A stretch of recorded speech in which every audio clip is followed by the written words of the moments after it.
Hello everyone, welcome to channel. দেখো আজকের এই ক্লাসে আমরা আরও কিছু গুরুত্বপূর্ণ বাংলা বাক্য খুব সহজভাবে ইংলিশে ট্রান্সলেট করবো। দেখো, আমরা যদি প্রতিদিন যে বাংলা বাক্যগুলো ব্যবহার করি সেগুলো যদি অনবরত প্র্যাকটিস করি তাহলে কি খুব সহজভাবে আমরা ইংলিশে ট্রান্সলেট করতে পেরে যাবো, আমরা শিখতে পারবো। শুধুমাত্র মনে রাখতে হবে, অনবরত প্র্যাকটিস করতে হবে। দেখো এখানে বাক্যগুলো আছে, প্রত্যেকটা বিষয় একটু আলাদা আলাদা দিয়েছি।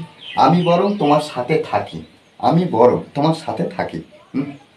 আমার তো তোমার সাথে থাকার কথা ছিল, আমার তো তোমার সাথে থাকার কথা ছিল।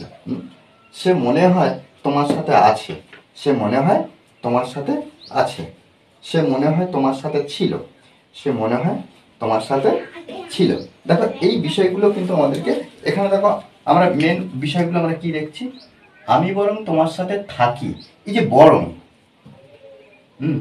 আমার তো তোমার সাথে থাকার কথা ছিল, এই যে কথা ছিল, এখানে মনে হয়, মনে হয়, মনে হয়, মনে হয় তোমার সাথে, সে মনে হয় তোমার সাথে আছে, আর এখানে সে মনে হয় তোমার সাথে ছিল।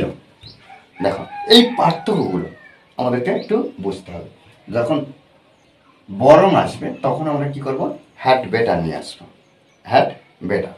তাহলে আমি বরং তোমার সাথে থাকি, তাহলে এখানে I had better, I had better be with you, আমি বরং তোমার সাথে থাকি। এই যে বি এখানে আমরা ব্যবহার করলাম। ওকে, আমার তো তোমার সাথে থাকার কথা ছিল, আমার তো তোমার সাথে থাকার কথা ছিল, এই যে কথা ছিল, সাপোজ টু ব্যবহার করবো, সাপোজ টু ব্যবহার করবো। সাপোজ মানে কি, কথা থাকা কোনো কিছু। তাহলে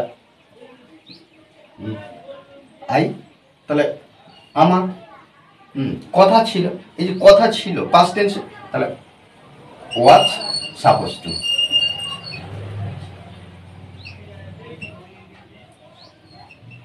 suppose to be with you. Okay, I was suppose to be with you. সে মনে হয় তোমার সাথে আছে। দেখো এখানে সে মনে হয়, এই যে মনে হওয়া ইংরাজি কি, সিম, সিম, SEEM, সিম। তাহলে সে মনে হয়, তাহলে হি ব্যবহার করো।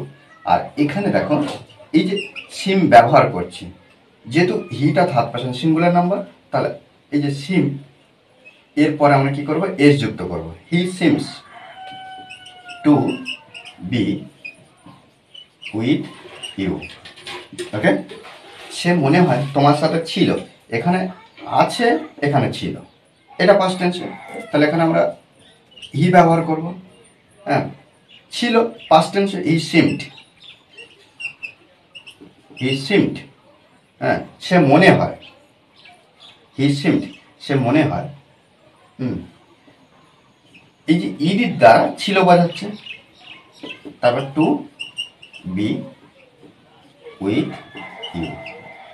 ওকে, দেখো এইভাবে কিন্তু আমাদের সুন্দরভাবে বিষয়গুলো বুঝে নিতে হবে, নিয়ে আমরা ইংলিশে ট্রান্সলেট করার চেষ্টা করব। অনবরত যদি আমরা প্র্যাকটিস করি তাহলে ইংলিশে ট্রান্সলেট করা খুব সহজ হয়ে যাবে।